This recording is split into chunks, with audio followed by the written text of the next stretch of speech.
नमस्कार दोस्तों, मैं हूँ अर्चना त्यागी।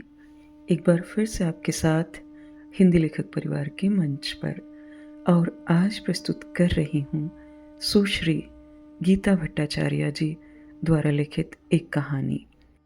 गीता भट्टाचार्य जी सन 1967 से लेखन में कार्यरत हैं। राजस्थान साहित्य अकादमी सहित अनेक प्रतिष्ठित संस्थाओं द्वारा उन्हें सम्मानित किया जा चुका है। 40 वर्षों के अध्यापन के अनुभव के साथ ही वो रंगमंच की चर्चित सम्मानित अभिनेत्री हैं। गांधी शांति प्रतिष्ठान दिल्ली से संबद्ध व जोधपुर केंद्र की सक्रिय कार्यकर्ता सुश्री गीता भट्टाचार्य जी की यह कहानी, जिसका शीर्षक है मानवता, आज आपके समक्ष प्रस्तुत कर रही हूँ। रुखसाना रोज की तरह आज फिर 2 मंजिले की बालकनी पर मूढ़ा डाले बैठी, जाने किन ख्यालों में खोई हुई थी कि तभी दरवाजे की घंटी बज उठी। अनायास ही रुखसाना की नजरें दीवार घड़ी की ओर उठी। रात के 11:15 बज चुके थे। ये भी कैसी रूखी जिंदगी है, सवेरे से शाम तक मुंह पर पट्टी बांधे इस 2 मंजिले बंगले में अकेले पड़े रहो। पुरानी पत्रिकाओं के पन्ने पलटते रहो, मगर वो भी कब तक?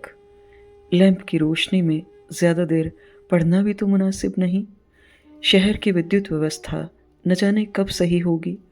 घर में सुख सुविधा की चीज़ों की कोई कमी नहीं। टीवी, वीसीआर, ढेरों अच्छी फिल्मों के कैसेट्स, ढेरों मनपसंद गायकों के कैसेट्स, टेप रिकॉर्डर, ढेरों कहानी उपन्यास की किताबें, मगर सब बेकार। मनुष्य सामाजिक प्राणी है, उसे अकेलापन पसंद नहीं। मैं भी क्या करूं? अरे बेगम, फिर आप अंधेरे में गुमसुम बैठी हैं। डॉक्टर अजीज टाई की गांठ ढीले करते हुए बालकनी में आ पहुंचते हैं। रुखसाना फिर भी गुमसुम। डॉक्टर अजीज नज़दीक आकर बेगम के माथे को छूते हुए बोले, क्या बात है? तबीयत नासाज है क्या? जी नहीं, मेरी तबीयत को क्या होना है? अपने शौहर का हाथ झटकती हुई रुखसाना उठ खड़ी हुई।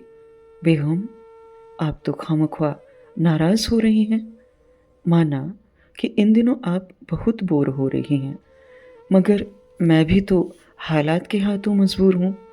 ज़रा सोचिए, हजारों की तादाद में मरीज तंबुओं में तड़फ रहे हैं।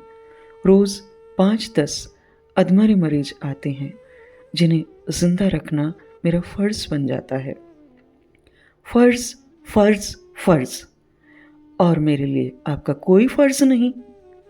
रुखसाना तुनक कर बोली, ओफ़ो बेगम, ज़रा समझने की कोशिश तो कीजिए। क्या आपको नहीं लगता कि हाल फिलहाल मरीजों के लिए मेरा फ़र्ज़ ज़्यादा अहमियत रखता है? आपको तो सिर्फ तन्हाई की तकलीफ़ है। ज़रा सोचिए, जिन लोगों का घर बार, रिश्तेदार सब इस ज़लज़ले में तबाह हो चुके हैं, उन पर क्या बीत रही होगी। एक ऐसा नुकसान जिसकी कभी भरपाई नहीं हो सकती। बेगम, आपकी तन्हाई तो चंद दिनों की है, मगर ये लोग तो ताउम्र तन्हा हो गए हैं। मैं उनकी दिली हालत तो ठीक नहीं कर सकता, कम से कम उनकी जिस्मानी तकलीफ तो मिटाने की कोशिश करूं। मिटाइए, ज़रूर मिटाइए, मगर मैं पूछती हूँ, क्या सरकार के पास आप ही एक डॉक्टर रह गए हैं? पूरे हिंदुस्तान में इतने डॉक्टर भरे पड़े हैं, क्या उनके दिल में इन मरीजों के लिए कोई दर्द नहीं? खुदा न करे कभी उनके शहर में भी तो ज़लज़ला आ सकता है, तबाही वहाँ भी हो सकती है। आज वे इनके काम आएंगे, तभी तो ये भी उनके काम आ सकेंगे। ये तो इंसानियत का तकाजा है कि इंसान ही इंसान के काम आता है। वाह बेगम, आपने बिल्कुल सही फरमाया। इंसान ही इंसान के काम आता है, लिहाजा हम भी इंसान हैं, सो इंसान के काम आ रहे हैं। चलिए, बात आपको कुछ तो समझ आ ही गई। अब खुदा के लिए गुस्सा थूकिए और खाना लगाइए। बड़ी तेज़ भूख लगी है, मैं अभी गुसल करके आता हूँ। डॉक्टर अजीज हल्के हाथों से बेगम को आगोश में दबाकर गुस्लखाने की ओर चले जाते हैं। रुखसाना का जितना पारा चढ़ा था सब उतर गया। शायद शौहर बीवी का रिश्ता ऐसा ही होता है। खाने की मेज़ पर पंखा चलाते हुए रुखसाना रामदीन को आवाज़ लगाती है, रामदीन खाना लगाओ। फ्रिज में जो कल का कबाब बचा है उसे अच्छे से गर्म कर लेना। खाने की मेज़ पर दोनों चुपचाप ही खाना खाते हैं। शायद रात काफ़ी हो चुकी थी, इसीलिए आखिर इंसान का जिस्म भी तो कभी कभी थकान महसूस करता ही है। अचानक रुखसाना चुप्पी तोड़ती हुई पूछती है, अच्छा, अंदाज़न कितने लोग मारे गए हैं? अभी कुछ कहा नहीं जा सकता। 3 गांव तो पूरी तरह ख़त्म हो चुके हैं। 50,000 से कम तो क्या होगा। अभी तो मलबे में से और भी लाशें निकल रही हैं। या खुदा, कैसी तबाही हुई है। सुनिए, जो बच गए हैं उनका तो सब ख़त्म हो गया होगा। उनका क्या होगा? सरकार की जिम्मेदारी बहुत बढ़ गई। हाँ, वो तो है। सरकार उन्हें फिर से बसाने में जुटी है। बेगम, ये सिर्फ सरकार की जिम्मेदारी नहीं है, आप और हम जैसे आम जनता की भी जिम्मेदारी बनती है। इंसानियत तो यही समझाती है कि जो जितनी मदद कर सके करे। अभी अपना पराया देखने का वक्त नहीं है। अच्छा, मरने वाले क्या सब हिंदू ही हैं? बेगम, मरने वाले बचने वाले सब एक ही अल्लाह के बंदे हैं। अल्लाह के बंदों की हिफाजत अल्लाह खुद ही करते हैं। हम और आप तो सिर्फ ज़रिया हैं। हाँ, ये ज़रूर है कि हिंदुस्तान में हिंदू ज़्यादा हैं, इसलिए हो सकता है उनका आंकड़ा ज़्यादा हो। वैसे एक बात मैं फिर कहना चाहूँगा कि आंकड़ा कुछ भी हो, हम सब हिंदुस्तानी हैं। हम सबके ऐशो आराम की ज़िंदगी यहाँ की सरकार की बदौलत ही तो है। कोई किसी पर एहसान नहीं करता। जिसने चोंच दी है वही चुग्गा भी जुटाता है। यकीनन आप सही फरमा रहे हैं डॉक्टर साहब। फिर भी यहाँ मुसलमानों की संख्या भी काफ़ी होगी। रुखसाना ने बात आगे बढ़ाई। बिल्कुल, यहाँ काफ़ी मुसलमान बसते हैं। बेगम, एक बात का हमें मलाल है, यहाँ कुछ कौम ऐसी भी हैं जो मज़हब को कौन समझाए।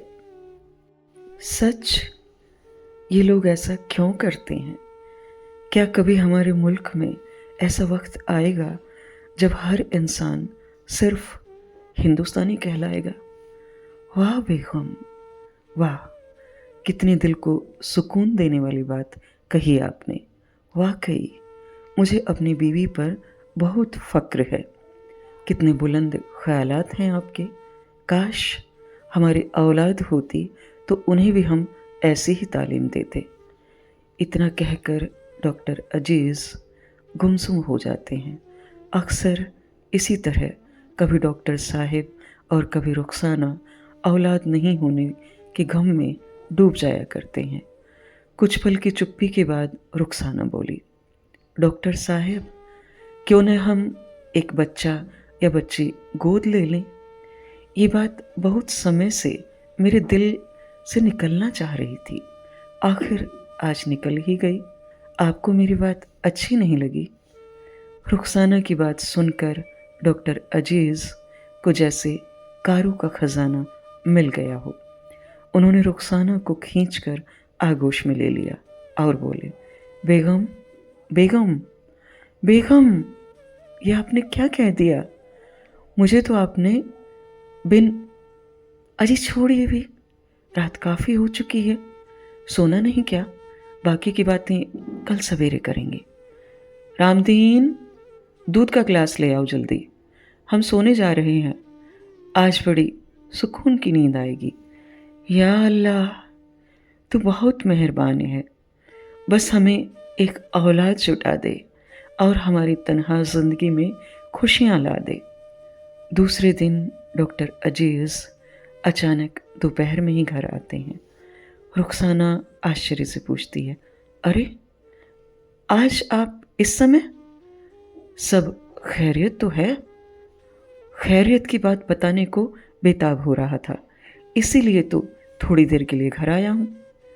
कहते हुए डॉक्टर अजीज सोफे पर आराम से बैठ जाते हैं। रुखसाना पानी का गिलास पकड़ाती है, बोली, हाँ, तो आप कुछ नई खबर देने जा रहे थे, कहिए ना।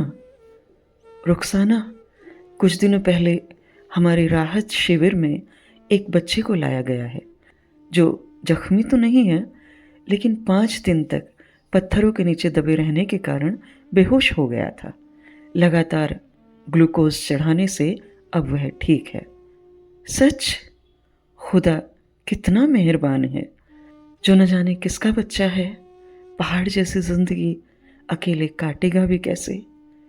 कहते कहते रुखसाना की आंखें छलछला जाती हैं। अरे बेगम, आप भी ना ज़रूरत से ज़्यादा नर्म दिल हैं। अब आंखें पोंछिए और मेरी बात पर गौर कीजिए। पहले तो आप ये बताइए कि आपको हिंदू बच्चा चाहिए या मुसलमान। पहले तो आप ये बताइए कि वह बच्चा कितनी उम्र का है, गोरा है या काला, दुबला है या तकड़ा, उसके नाक नक्श कैसे हैं, और सबसे बड़ी बात, उसके वालिदैन का कोई रिश्तेदार जिंदा है भी या नहीं। अगर उसका कोई रिश्तेदार जिंदा होता तो अब तक पता लग ही जाता। वैसे उसके माँ बाप की लाशें तो मिल चुकी हैं। पता चला उनकी परचून की दुकान थी, जो अब मलबे में तब्दील हो गई है। निहायत खूबसूरत और जवान जोड़ा था। ये 6 महीने का नवासा अपनी माँ की गोद में महफूज मिला है। बच्चा बहुत ही खूबसूरत प्यारा सा है। अब उसकी तबीयत ठीक है तो वह हंसता खेलता रहता है। हाय हाय, मेरा तो दिल कर रहा है अब ही उस बच्चे को गोद में लेकर खूब नचाऊं। चलो ना जी, देख कर आते हैं। चलते हैं बेगम, तसल्ली रखो। कोई भी काम इतनी जल्दबाजी में नहीं करना चाहिए। अरे हाँ, आपने मेरे सवाल का जवाब तो अभी तक दिया ही नहीं। डॉक्टर अजीज मुस्कुराए। पूछिए, क्या पूछना चाहते हैं? ये बताइए, आपको हिंदू बच्चा चाहिए या मुसलमान? तो सुनिए मेरे सरताज, मुझे न हिंदू चाहिए न मुसलमान, मुझे तो इंसान चाहिए। एक ऐसा इंसान जो बचपन में मेरी सूनी कोख को आबाद करे, मेरे घर को रोशन करे, और जब वह मुझे अम्मी कहकर पुकारे तो मेरे कानों में शरबत उड़ेल दे। और सुनिए, जब वह बड़ा हो जाए तब इंसानियत के तकाजे को बखूबी समझे। जिस मुल्क का नमक खाया उसके लिए मर मिटे, क्योंकि वो बेटा जो मुल्क के साथ गद्दारी करे उसे तो पैदा करने से अच्छा है ताउम्र बांझ बने रहो। मैं देश के लिए शहीद होने वाले बेटे की माँ बनना ही पसंद करूँगी। बेगम, अल्लाह आपकी मुराद जल्द पूरी करे। यह थी सुश्री गीता भट्टाचार्य जी द्वारा लिखित कहानी मानवता। मैं आशा करती हूँ यह कहानी आपको पसंद आई होगी। कहानी को लाइक करें, कमेंट करें और अन्य साहित्य प्रेमियों के साथ साझा भी अवश्य करें। ऐसी ही और कहानियाँ सुनते रहने के लिए चैनल को सब्सक्राइब करें। मैं अर्चना त्यागी अब आपसे विदा लेती हूँ। फिर मिलते हैं एक और कहानी के साथ बेहतरीन कहानियों के सफ़र में। धन्यवाद। अगर आपको रचना पसंद आती है तो लाइक और कमेंट्स ज़रूर करें और शेयर कीजिए।